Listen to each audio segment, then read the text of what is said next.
že sme zhruba v zábere. Hej. Dobre? No, Jasné, ďakujeme, super, Ondrej. Thank you very much. Všetko v poriadku. Není problém, hej. Dobre. Trošku vydych, Roman, nadýchni sa. Však ty už máš tam praxe, že ja si myslím, že to bude v pohode. Tak ale obvykle som ja ten, čo vedie, vieš. Áno. Teraz, keď som host... No. Ten, čo je host, ver tomu, že je to o mnoho príjemnejšie, ako ten, čo to má viesť. Je to tak, no? Hej, viem.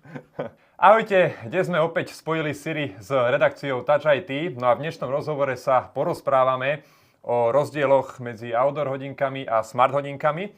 No a tento rozhovor budem viesť práve s Romanom Kadlecom z redakcie Touch IT. Roman, vitaj na mojom kanáli Po horách s Peťom. Ďakujem, Peťo, za pozvanie. Ty vítaj u nás v redakcii. Ďakujem veľmi pekne, takže môjim hostom bude Roman Kadlec. No a Roman, mám pre teba takú otázočku na úvod, troška sa zahrejeme. Aké zariadenie si testoval naposledy? Aktuálne testujem Garmin Instinct 3, mám AMOLED verziu a mám tiež aj solárnu verziu s MIP displejom, ale čo mi prišlo také zaujímavejšie, že naozaj ten Instinct, kam sa posunul, tak zobral som si práve ten AMOLED, ako sa s tým bude žiť. AMOLED, dobré rozhodnutie. Tiež som chcel prejsť na AMOLED Fenix 8, ale nakoniec som skončil u Endure 3, ale to je vlastne na inú debatu. A spokojný? Lebo tá výdrž batérie tam je asi lepšia. Jednou uvidím. Zatiaľ to mám 4-5 dní, takže uvidíme, ako sa to bude vyvíjať na ďalšom tracku. Jasne. Dobre, Roman, ja ťa sledujem už pomerne dlho, registrujem ťa z vášho YouTube kanálu Touch IT, ale predsa neviem všetko, tak môžeš mi niečo povedať o sebe a k tomu nejaké hobby v skrátke. Tak povedal by som asi tak, že keby si mi povedal pred 30 rokmi, že budem robiť videá na smart hodinky, že budem testovať smart hodinky, že budem aktívne žiť, tak by som ti neveril, lebo ja som bol presne ten študent, ktorý bežal 12 minútovku 15 minút a aj tak ju nedobehol. Ale aby som sa vrátil teraz do prítomnosti, 4-5 rokov dozadu ja som mal 110 kg a u nás to tak funguje, že spolupracujeme s nejakými firmami, ktoré nám požičiavajú produkty na testovanie a ono sa to tak postupne rozvíjalo. Boli to smartfóny, boli to tablety, potom prišli nejaké smart hodinky a ja som taký, že nebaví ma robiť recenziu v tom štýle, že opíšem iba parametre, ale snažím sa s tým žiť, snažím sa ísť do hĺbky, zistiť, ako to funguje, čo to prináša, používať to. A práve takto som testoval prvé Huawei Watch GT, ktoré prišli niekde okolo 2020 na trh. A oni mali takú funkciu, že bežecký tréner. A ja som bol vtedy taký, mal som obdobie, že už ma nebavilo iba sedieť pri počítači, mal som nejakú energiu, ktorú som potreboval zo seba dostať von. A práve hovorím, že potrebujem niečo začať robiť so sebou, mal som tých 110 kg, potrebujem zmeniť život, chcem začať cvičiť a práve toto bolo, že OK, bežecký tréner, že začnem behať. Len ja som vždycky behal takým štýlom, že rozbehol som sa naplno, teraz po 10 sekundách si zadýchaný nevládzeš. Jasné, rozumiem. Hej. A práve tie hodinky, ten bežecký tréner, dal som si, že beh na spaľovanie tukov a tie hodinky ma naučili, že dá sa behať na základe tepovej frekvencie. Dá sa behať pomalšie, dlhšie a že má to zmysel. Čiže ja som takto začal behať, začalo ma to baviť a potom postupne, ako som používal tie hodinky, začal som testovať ďalšie, začal som zisťovať, že aké majú obmedzenia, hlavne teda tie prvé Huawei a vlastne platilo to aj pre Garminy, staršie aj pre iné hodinky, že napríklad tedy bol problém, že keď si behal s nimi v zime, tak ten optický senzor tepu nemusel presne merať určitú dobu. Že preto aj Garmin odporúčal, že keď beháte v zime, rozcvičte sa 10 minút, potom bežte. Lebo ja som mal tep 160 a hodinky mi dávali tep 120. Čiže to mi potom úplne všetky štatistiky pokazilo a tak no.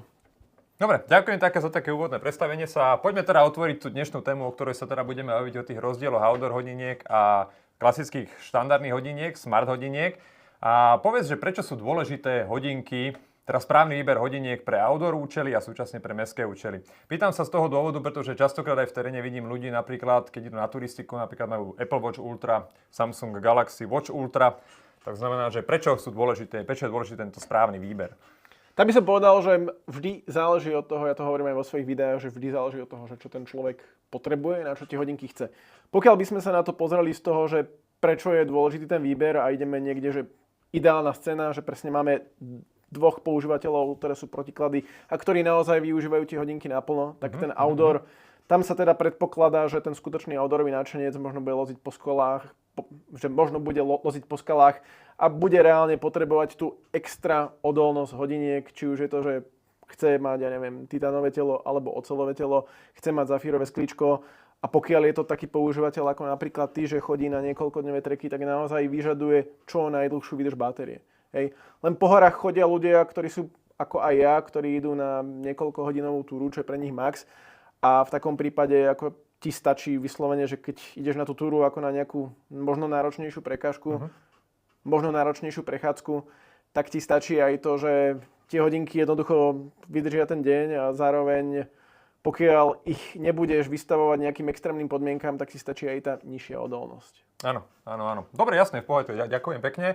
A poďme si teda vlastne na úvod tak definovať, že čo sú outdoor hodinky a čo sú smart hodinky. Samozrejme začneme s tými outdoor hodinkami, aby po prípade tí, ktorí o nich uvažujú a nemajú o tom informácie, tak aby vedeli, že čo sú vlastne outdoor hodinky.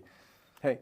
Čiže ja za outdoor hodinky považujem hodinky od takých tradičných výrobcov, ako je Garmin, Coros, Polar, Suunto. Všetci títo výrobcovia majú hodinky, ktoré sú outdoorové v tom zmysle, že tá vonkajšia konštrukcia je prispôsobená tomu, aby zvládla odolnejšie teploty, zároveň aby zvládla prípadné nárazy, náročnejšie, extrémnejšie používanie a zároveň aby tá výdrž batérie bola taká, že vie to fungovať aj niekoľko dní. Potom tie smart hodinky, tam je to o tom, že pre toho používateľa sú dôležité najmä tie inteligentné funkcie, prepojenie s telefónom, možno to, že si tam vieš nainštalovať nejaké ďalšie aplikácie a prepojiť to využívať práve túto konektivitu. Ale čo chcem povedať, tak naozaj ja ako vnímam, že teraz kam sa dostávame, tak ten rozdiel medzi tými smart hodinkami a outdoor hodinkami sa stenšuje. A to v tom smere, že aj takí výrobcovia ako Apple, Samsung, ale aj Xiaomi vidia, že dobre, je tu nejaký outdoorový trh.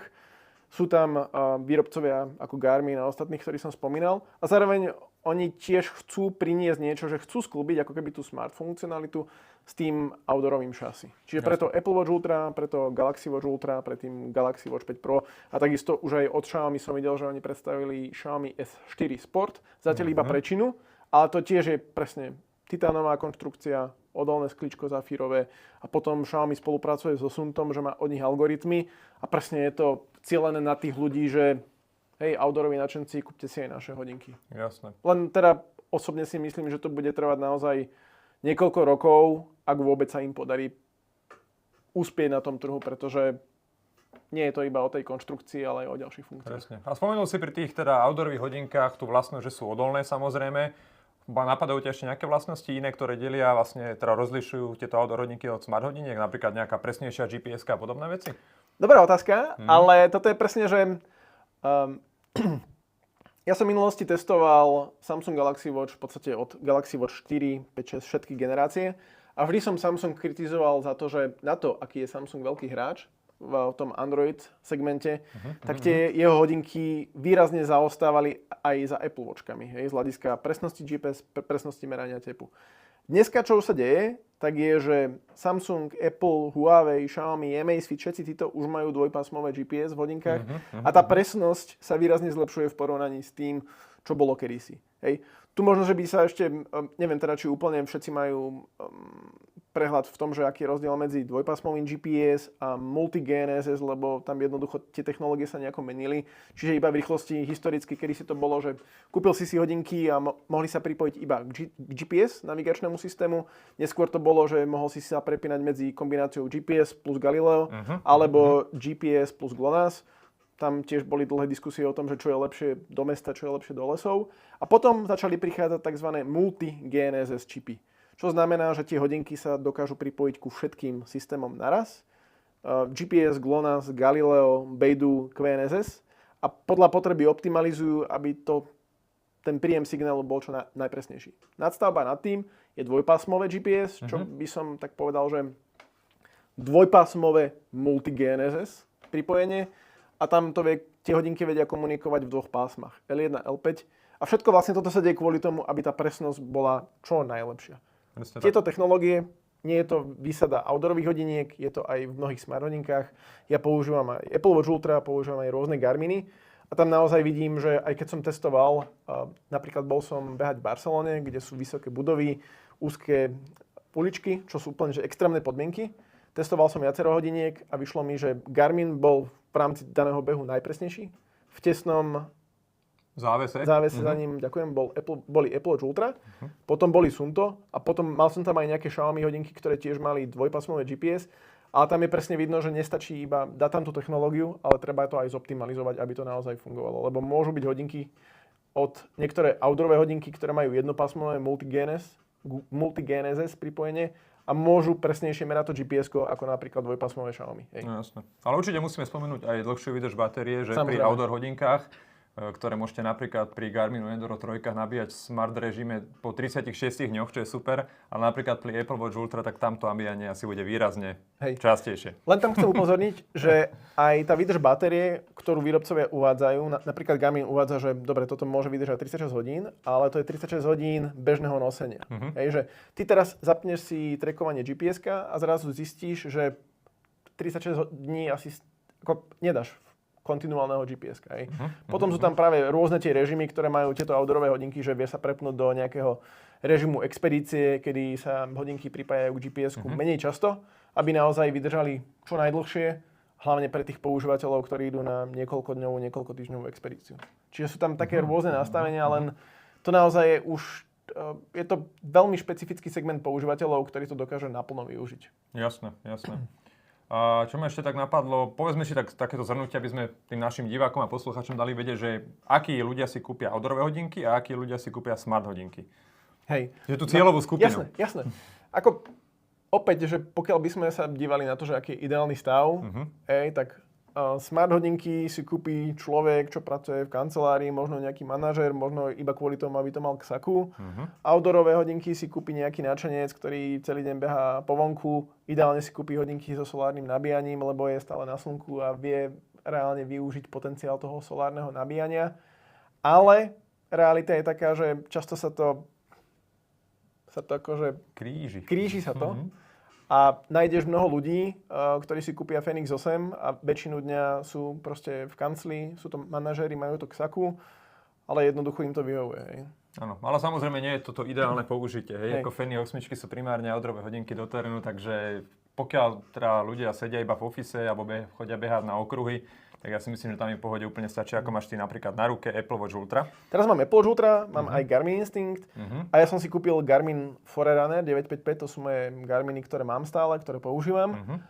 A tiež by som povedal, že na môj štýl používania je to možno, že overkill, hej, že to presahuje to, čo ja využívam na tých hodinkách, ale mňa strašne baví zbierať dáta a pozerať to, vyhodnocovať to. Data geek. A v tomto presne, akože v tomto Garmin, že tie algoritmy má dobre urobené a tie hodinky generujú množstvo dát, ktoré môžu byť užitočné. Samozrejme je to individuálne podľa toho, že koľko má človek času na tréning a na rôzne veci, ale je fajn, že teraz sú tam také tie funkcie. No a keď si zadefinujeme tú cieľovú skupinu outdoor hodiniek, takže tam by som povedal, že klasickí turisti, či už jednodňoví, víkendoví, nejakí diaľkoví turisti, poprípade horolezci.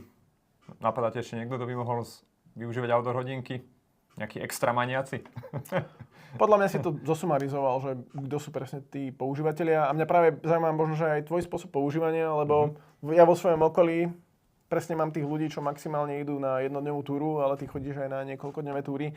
Čiže mňa by aj zaujímalo, že akým spôsobom ty využívaš tie hodinky, čo na nich využívaš, čo ti vadí a čo sa ti na nich možno páči, možno aj v porovnaní, neviem, či si skúšal aj iné značky, ale presne takéto porovnanie. Tak ja som v podstate už 5-ročný maník Garminu. Ja som začal od Fenix 5, prešiel som na 6, mal som 6X, mal som 7X Sapphire Solar. No a teraz pred 4-5 dňami som si kúpil Enduro 3.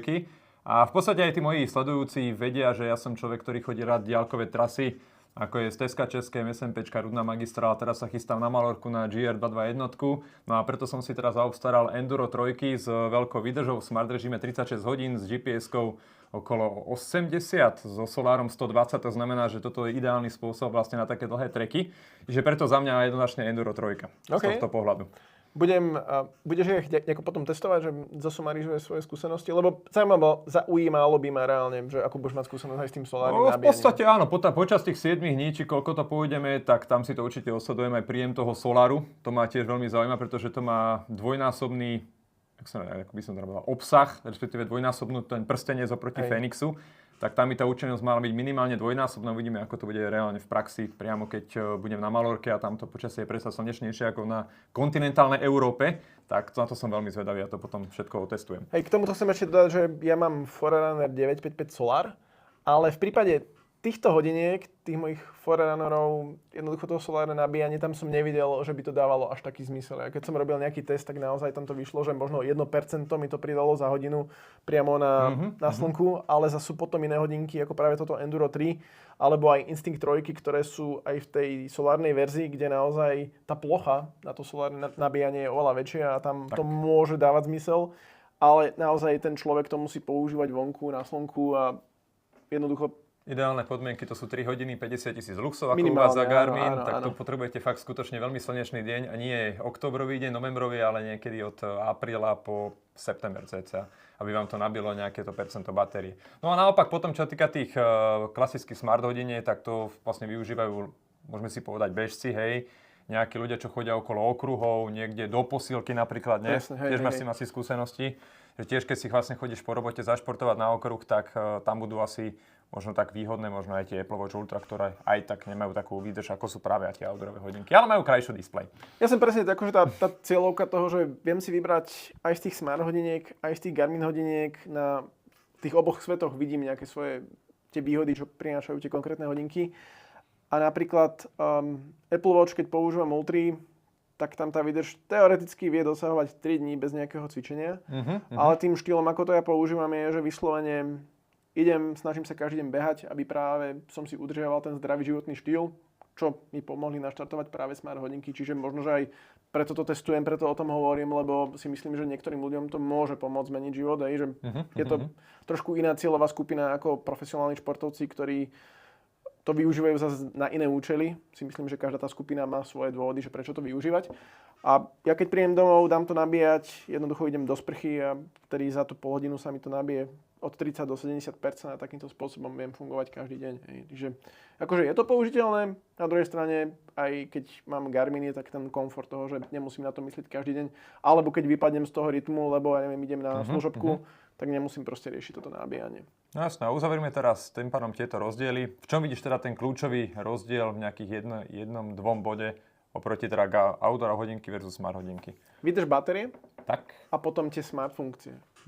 Čo je hlavne Apple je v tomto taký, že keď máte iPhone a chcete odpovedať na správy cez hodinky alebo odpisovať, tak potrebujete Apple Watch, lebo Apple to proste pre ostatné hodinky to zakázal. Uvidíme, či s tým niečo spraví Európska únia, ktorá na nich tlačí, aby to otvorili, ale hej, hlavne akože tá výdrž batérie. Tam naozaj, keď sa už rozprávame o tých špičkových hodinkách, tak Apple Watch GPS-ka v prípade Ultra je na úrovni tých top hodiniek outdoorových. Samsung sa výrazne posunul ďalej, aj keď ešte teda nie je úplne na tej úrovni ako Apple Watch a Garmin, ale už sa im výrazne priblížil v porovnaní s minulosťou. A potom ešte, kde môže byť rozdiel, tak sú nejaké tie športové, tréningové funkcie, pokiaľ niekto chce vyslovene tie dáta. Lebo čo mi vadí na Apple Watchoch je, že nedávajú mi také pokročilé dáta a preto používam napríklad aj prsteň, aby som si vyhodnocoval regeneráciu počas spánku. Áno, to je presne výhoda tých smart hodiniek, že dokážu mať väčšiu, jak by som to povedal, kooperáciu s iným príslušenstvom. Samozrejme má to aj Garmin, ale zase smart hodinky majú iné zariadenie, napríklad ako je ten prsteň. Jasné. K tomu sa Garmin ešte napríklad nedostal. Ináč, ja som robil na mojom YouTube kanáli, porovnanie Garmin versus Apple Watch. A toto je také, že môžeme o tom hovoriť hodiny, ale niekedy naozaj ten človek si potrebuje vyskúšať oba svety a rozhodnúť sa. Lebo aj keď čítam diskuzné fóra, tak tam vidím pravidelne každý deň, že prešiel som z Garmin na Apple Watch a hneď potom prešiel som z Apple Watch na Garmin. Že ako ťažko sa presne dá povedať, že čo komu bude vyhovovať, pokiaľ si to ten človek nevyskúša. Ako teória je jedna vec, ale potom presne zistíš, že ja neviem, ti bude vadiť, alebo sa ti bude páčiť animácia hodiniek a úplne také drobnosti, ktoré ťa presvedčia, že chceš jedny hodinky alebo druhé. Presne tak. No a poďme sa teraz posunúť vlastne z toho bežeckého okruhu v meste do terénu a tu si môžem povedať to porovnanie tých outdoor hodiniek a tých smart hodiniek. Hej? Ja tu mám vlastne spísané nejaké tie body, ktoré by sme si mohli prísť a to je práve rozdiel výdrž batérie. Hej. Tam máš niečo môžeš rozviesť, súčasne spomenúť aj tie smart režimy, teda režimy šetrenia batérie a podobne. No, ako sme hovorili, tak hodinky vedia vydržať niekoľko dní, lomeno jeden deň v prípade smart hodiniek. Alebo niekoľko hodín. Áno. To je ale ten prípad, že tie hodinky máš na ruke a nič s nimi nerobíš. Teraz začneš s nimi cvičiť, vonku máš zapnuté GPS-ko, ideálny stav, že máš tie dvojpásmové multi-GNSS čipy, pripojíš to k tým satelitom. A teraz ešte si k tomu pustíš hudbu, ktorú napríklad Garmin hodinky ponúkajú, že vieš si prehrávať Spotify. Offline. Konkurenčné hodinky potom majú, že vieš si prehrávať MP3 napríklad. Hej?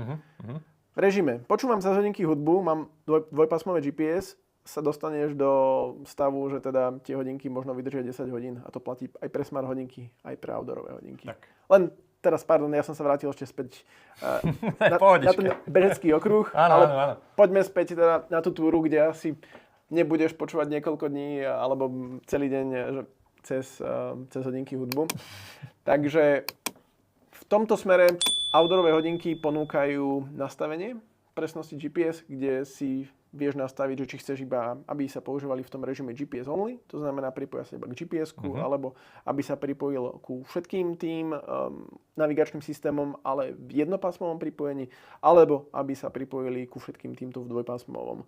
Outdoorové hodinky dávajú takúto možnosť voľby, lebo človek si to vie prispôsobiť na, že akú potrebuje presnosť, akú potrebuje výdrž, alebo potom v prípade toho Garminu a možno aj niektorých iných hodín je tam ešte aj ten režim expedície, kde naozaj je to úplne že extrém, že chceš ísť niekoľko dní, niekoľko týždňov bez nabíjania hodiniek. Smart hodinky nedávajú takúto možnosť. Hej. Neviem teraz úplne z hlavy povedať, že ako sa pohybuje tá výdrž batérie, ale štandardne v prípade tých smart hodiniek to môže byť od 10 do 20 hodín. Záznamu GPS v prípade outdoorových hodiniek to môže byť 30, 40, 50, 60 hodín. V kombinácii so solárnym nabíjaním to môže byť ešte viacej. Tam naozaj odporúčam, že pokiaľ divákov zaujímavé detaily, aby si pozreli konkrétnu informáciu o tom danom modeli. A napríklad Garmin to na oficiálnych stránkach má veľmi dobre urobené, že je tam presne analýza toho, že v akých podmienkach koľko tie hodinky vydržia a na základe aj toho môjho testovania môžem potvrdiť, že do veľkej miery to naozaj súhlasí s tým, čo uvádza ten Garmin. No a teraz môžeš porovnať odolnosť hodiniek Smart versus outdoor hodinky. Vrátanie samozrejme aj vodeodolnosti. Ja keď som si kupoval, lebo ešte by som možno že povedal, že u nás ako to funguje, tak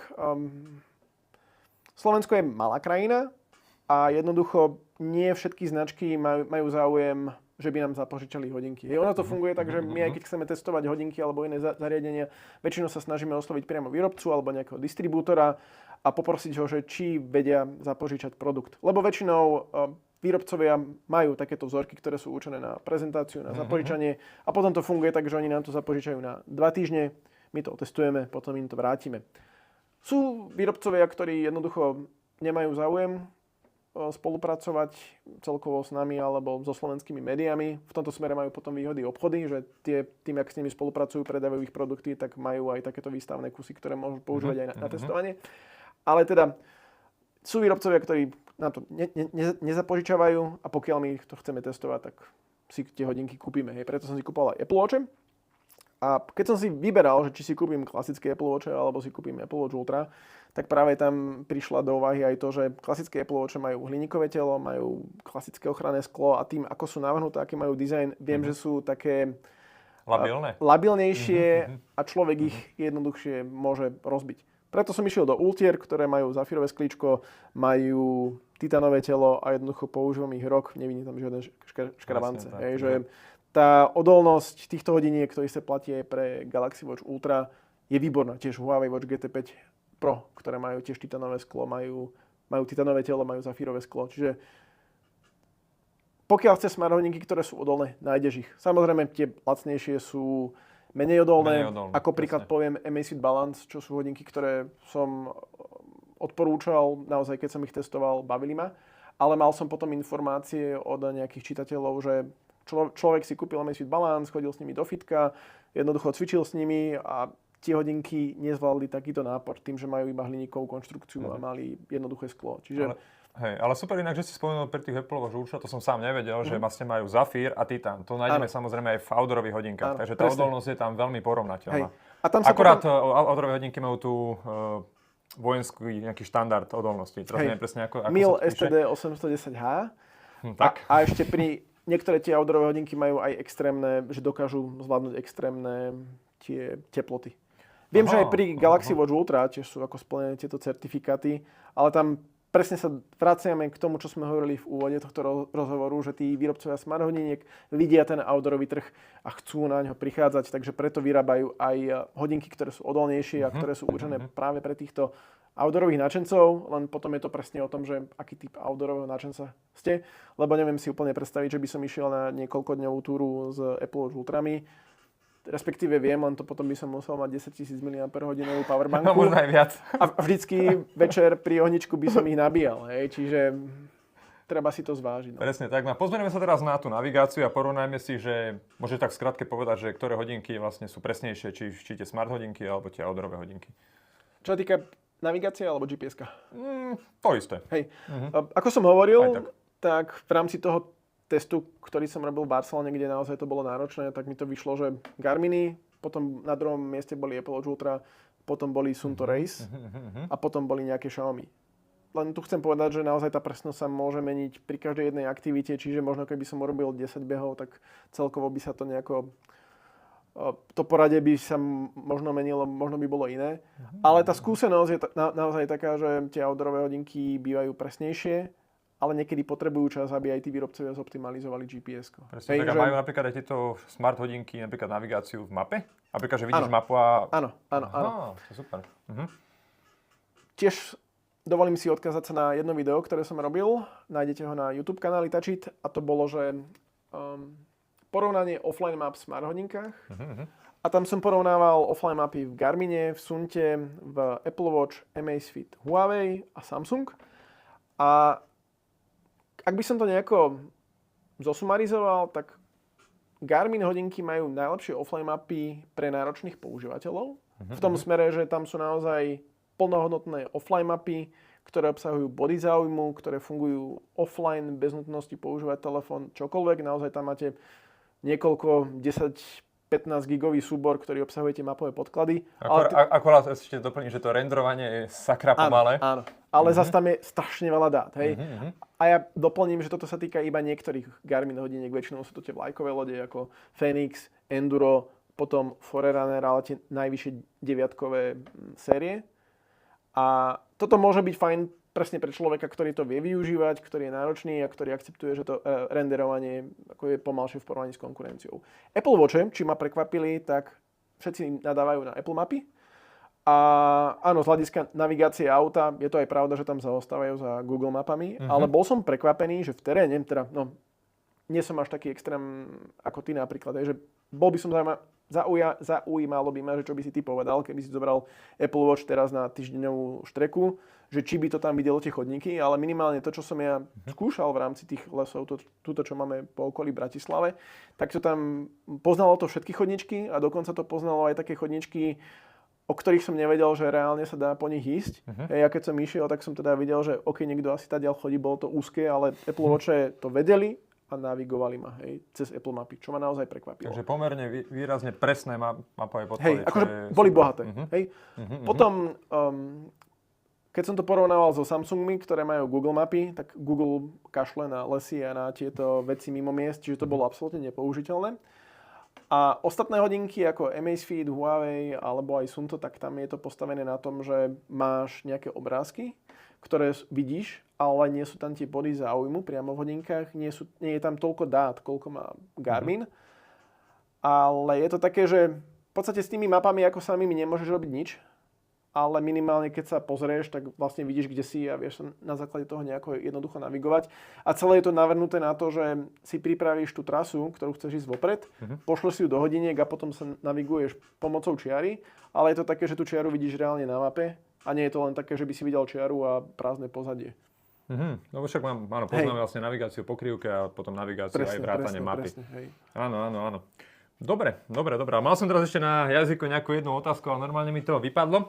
Respektíve, chcel som sa ešte toto spýtať, že napríklad, keď máme Garmin hodinky, Polar a tak ďalej, tak tie disponujú mnoho aktivitám, čiže máš tam nejakú turistiku, bicykel, veslovanie, čo vás napadne a ako je to napríklad v tých smart hodinkách? Koľko je tam tých aktivít v porovnaní s tými outdoorovými hodinkami? Tam sa to odlišuje podľa značky, ale napríklad čínsky výrobcovia sú takí extrémni, že oni radi idú na to, aby mali čo najväčší číslo, aby sa mohli chváliť. Takže tam aj taký neviem teraz, aby som netrepol hlúposť, či aj Smartband má, že cez 100 aktivít, že Xiaomi náramok za 30 eur, ale tam to funguje tak, že máš pár aktivít, ktoré sú prezentované, že profesionálny režim, a to je, že aktivity merajú aj nejaké pokročilé dáta o tej danej aktivite. A potom máš ďalších 100-150 aktivít, ktoré sú len premenované, majú nejaký obrázok, ale reálne čo robia, že merajú iba čas aktivity a tep. A na základe toho vypočítavajú kalórie. Čiže kedysi by sa to riešilo tým, že máš aktivitu iné, pod ktorú spadá všetko ostatné, ale oni sa rozhodli, že teda urobia 150 variácií aktivity iné so špecifickým názvom a obrázkom. Áno, no to som sa jednak teraz chcel opýtať, že aké hodinky používaš ty. Vidím, že máš na ruke tie Instincty a Apple Watch Ultra. Ktoré je pre teba taký number one? Aký typ hodiniek? Tie Smart alebo tie Outdoor? Ťažko povedať, že ja sa prepínam sa medzi tým a najradšej som, keď mám oboje hodinky, lebo Garmin mi vyhodnocujú regeneráciu, vyhodnocujú mi niektoré dáta a tie Apple Watche, tam už človek si jednoducho zvykne na to, že pekne to vyzerá a pokiaľ potrebuje telefonovať, tak sa cez to telefonuje najlepšie v kombinácii s iPhoneom v porovnaní s inými hodinkami. Že aj keď som testoval Fenix 8, cítim, že Garmin jednoducho ide aj do tých smart funkcií, lebo chce konkurovať, je to nový trh, tak tá kvalita toho, alebo hlasitosť toho mikrofónu reproduktora bola neporovnateľná s Apple Watch Ultrami, čo som ukazoval aj v mojej videorecenzii. Čiže... Áno, ale pri tých Garmin Fenix 8 potrebuješ pre telefonovanie aj telefón. Ešte tuším, mám pocit, že Apple Watch Ultra už vlastne majú eSIM. Áno, aj na Slovensku majú. Ja som to chvíľu používal, ale deaktivoval som si to, takže tiež to používam cez telefón, ale naozaj ten reproduktor, ako je to správené, je to naozaj veľmi hlasné, je to použiteľné. A čo týka ešte napríklad nejakých zdravotných funkcií pri tých smart hodinkách, sú tam funkcie, ktoré sú využiteľné priamo v tom teréne? Na nejakých tých dvojdňových turistikách a podobne? To je také, že podľa toho, čo potrebuješ. Pokiaľ sa rozprávame o tom, že áno, vie to merať okysličenie krvi, či to má nejaký prínos, aké je to presné, to neviem posúdiť, ale my aj keď sme sa rozprávali pred týmto rozhovorom, že ako ty využívaš tie hodinky, tak si spomínal, že keď si na niekoľkodňovej túre, tak si vyhodnocuješ, ako telo regenerovalo počas spánku. To mi napríklad Apple Watch mi to nedajú, Samsungy to vedia, Huawei mi to nedajú, Amazfity to vedia a v prípade tých outdoorových hodiniek alebo tých športových hodiniek, ako je Garmin, Sunto, Polar, Coros, tam podľa mňa už všetci títo výrobcovia majú zakomponované minimálne to, že ti to meria variabilitu srdcového tepu počas noci, zobrazuje ti to. A aj pokiaľ by ti to nedávalo nejakú tú analýzu, tak ty ako používateľ si už časom odsleduješ, aká je tvoja štandardná hodnota a na základe toho si vieš vyhodnotiť, že dobré, že táto noc bola horšia alebo nebola horšia. Áno, čiže vlastne z pohľadu týchto metrík, tak pokiaľ ten turista chce vedieť, ako sa cíti po tej včerajšej noci, napríklad ako je to vyhodnocenie spánku, aké je to VO2 max napríklad, tak na to je vlastne, na to sú tie outdoor hodinky ako vyšité.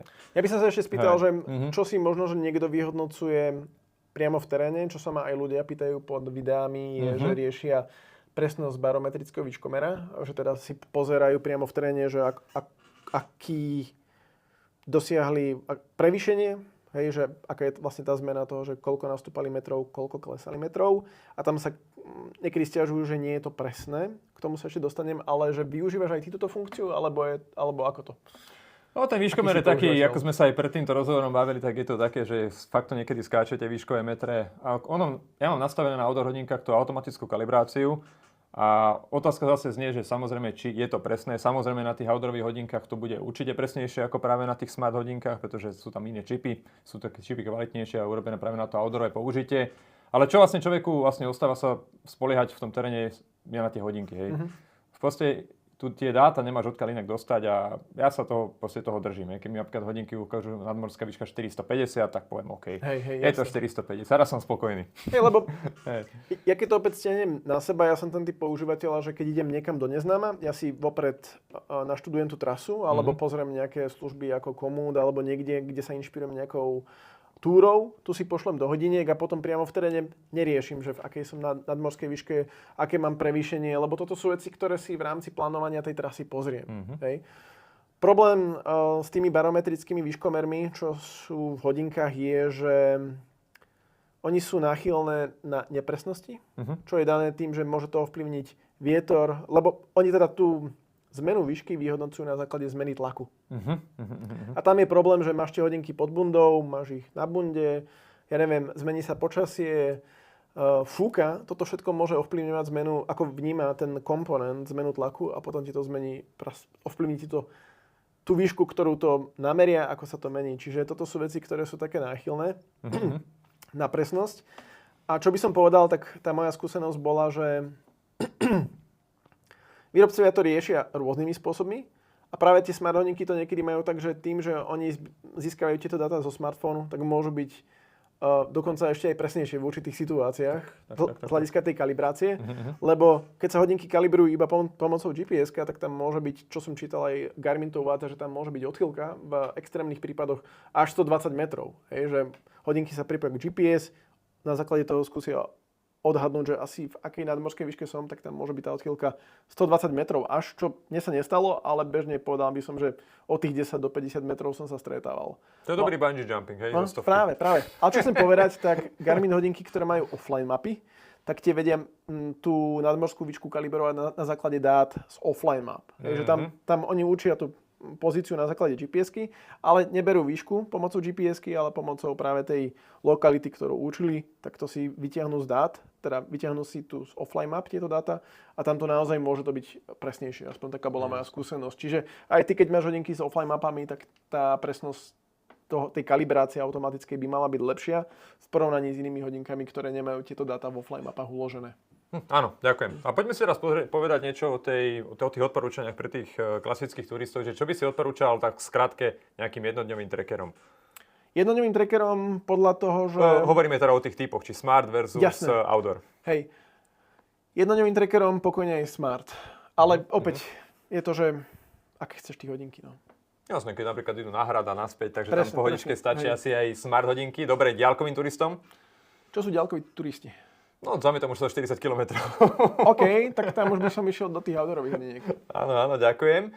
Potom takým mestským bežcom. Mestský bežec som ja, pokojne aj smart hodinky. Hej. Áno. Takže vlastne Apple Watch Ultra napríklad, alebo Samsung Galaxy. Ale opäť tam chcem povedať, že toto vyslovene sa snažíme tak škatulkovať tých používateľov, ale poznám mestských bežcov, ktorí jednoducho chodia behať pol hodinu za týždeň a nechcú smart hodinky, lebo sa im to nechce nabíjať každý deň, hej? Alebo sa im viac páčia práve tie Garmin hodinky, alebo chcú zdravotné funkcie v Garmin hodinkách, ktoré im nedajú ich smart hodinky. Čiže to opäť bolo by to na dlhšiu diskusiu, ale pokiaľ to tak chceme, že zjednodušiť, tak OK, smart hodinky. Smart hodinky, no a potom typicky, ako sme sa predtým aj bavili, tým štandardným mestským ľuďom, samozrejme. Hej, jasné.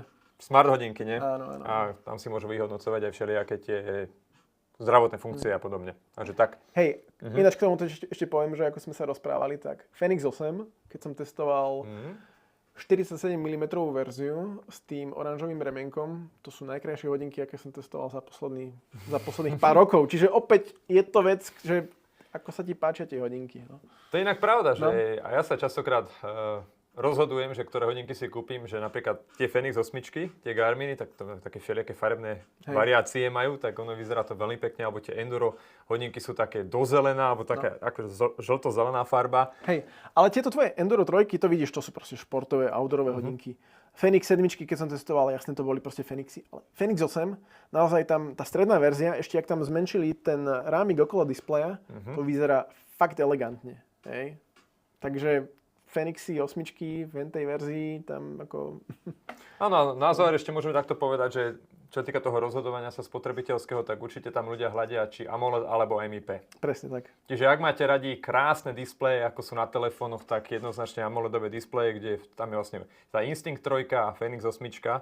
No ale pokiaľ máte radi MIP displeje, ktoré sú pre takú dlhú výdrž, tak tam sú Enduro 3. Hej, alebo potom aj ešte Fenixy aj Instincty sú práve s týmito MIP displejmi. Čo ja vnímam, že sa deje, tak čoraz viac výrobcov aj tých športových hodiniek ide do AMOLEDu.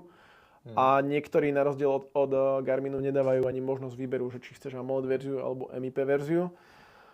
A ak by som to mal nejako tak zosumarizovať ešte toto porovnanie, tak podľa toho, že aký typ používateľa ste. Keď často chodíte vonku, na slnku, hlavne v lete vonku, vtedy oceníte MIP displej. Naopak príde zima, dni sú kratšie, cvičíte v posilňovni alebo beháte po večeroch, vtedy AMOLEDy pokojne stačia. Tak, presne tak. Ďakujem za toto zosumarizovanie pre našich divákov a poslucháčov. A mám ešte pre teba, Roman, také rýchle otázočky na záver tohto rozhovoru. Čiže leto alebo zima? Zima. Úplne opačný človek ako ja, ďakujem. Koros alebo Polar? Polar? Ďakujem. Čo by si ako prvé odstránil? Ranné vstávanie do práce alebo komára, ktorý ti počas noci nedá spať? Komára. To bola diplomatická odpoveď. Ja by som mi skôr povedal, že tú robotu. Ale ďakujem. Mňa robota baví, A to si samozrejme robíš srandu, lebo jasné. takáto práca by bavila aj mňa, keby som bol takto priamo u vás. Vieš si predstaviť outdoor aktivity bez hodiniek? Hej, akože bolo by to už ťažké, lebo my sa niekedy smejeme, že aj keď ideme na obed, proste keď nemáš hodinky, tak sa to nepočíta, to sú také internet joky. Ale jasné, už áno, už hej. Akože pár rokov dozadu, keď som začínal s tým behaním, tak vtedy nie, ale teraz už naozaj už viem počúvať to svoje telo aj bez hodiniek. Presne, ale skôr som to smeroval k tomu, že napríklad ideš z Bratislavy do Žiliny, niekde na turistiku a v Piešťanoch v aute zistíš, že chýbajú ti hodinky na zápesti. Vrátil by si sa? To nie. To by som prežil. No, ty si taký iný štýl, ja keď nemám tie hodinky, som nespoj. Iná vec je, že ja idem najčastejšie, keď behávam, tak idem behať na ovál pri mojom byte, čo je tak 10 minút, hej. Tak zidem dole a teraz na tom ovále by som sa asi vrátil, hej, alebo že niekde dole pod barákom by som sa vrátil, ale akože už takto, že určite, keby som išiel do Žiliny, tak by som to neotáčal pri Piešťanoch. Áno, Aj keď ďakujem. neviem si reálne predstaviť, ako by sa mi stalo, že by som hodinky zabudol, teda v prípade smart hodiniek áno, necháš ich na nabíjačke, ale v prípade Garminov a iných outdoorových, ktoré majú dlhú výdrž, tak to by naozaj musel byť extrémny prípad. Tak, a posledná otázka rýchla, Apple alebo Android? Apple. Preto Apple Watch Ultra. Dobre, no a priatelia, napíšte nám aj vy v komentároch, že aké hodinky používate a aké športy. To nás veľmi zaujíma a možno potom tohto vyhodnotíme, že či to používate správne alebo nie. Samozrejme, všetko je to podľa preferencie. Áno, určite. A to je aj tá vec, že vždy pre mňa inšpirácia, keď čítam aj komentáre pod mojimi YouTube videami, lebo tam je to často o tom, že tí ľudia, ako sa pýtajú otázky, tak niekedy mňa to prinúti zamýšľať sa nad niektorými vecami, ktoré by som až tak nevyhodnocoval. A potom začne sa v tom špárať a vzniknú potom z toho aj články, ktoré sú aj na touchit.sk o takých bežných problémoch v hodinkách, ako typu, že prečo nepresne počítajú kroky, prečo nepresne merajú nadmorskú výšku, prečo nepresne merajú vzdialenosť, keď plávate v mori a tak ďalej. Čiže pokiaľ vás aj tieto problémy zaujímajú, tak na touchit.sk sú o tom články odo mňa. Ďakujem, Roman. No a čo by si tak ešte mojim divákom a poslucháčom tak odkázal? Nech sledujú aj naďalej, nech sú aktívni a nech komentujú, čo ich zaujíma. No jasne. Priatelia, my veríme, že sme vám možno aj zodpovedali tú otázku, že aké hodinky si zvoliť. Verím, že tento rozhovor s Romanom z Touch IT bude prínosný pre vás. No a potom redakciu Touch IT môžete nájsť na Instagrame, na Facebooku, na YouTube samozrejme, no a Roman tiež vystupuje aj na Instagrame, tam si pomerne aktívny. Aj dnes si mal, tuším, nejaký príbeh sa mi zdá, čiže Romana môžete aj tam sledovať. Kontakty vám potom uvediem dole do popisku videa. Takže toto bol Roman Kadlec z redakcie Touch IT. My vám ďakujeme za sledovanie a sme radi, že ste toto video dopozerali až do tohto momentu. Veľakrát je to obdivuhodné. Áno. A my sa potom uvidíme na budúce pri nejakom ďalšom videu, možno inom rozhovore, ktorý si ešte musím neskôr naplánovať. Toto máme všetko a prajeme príjemný zvyšok dnešného dňa. Ahojte. Ahojte.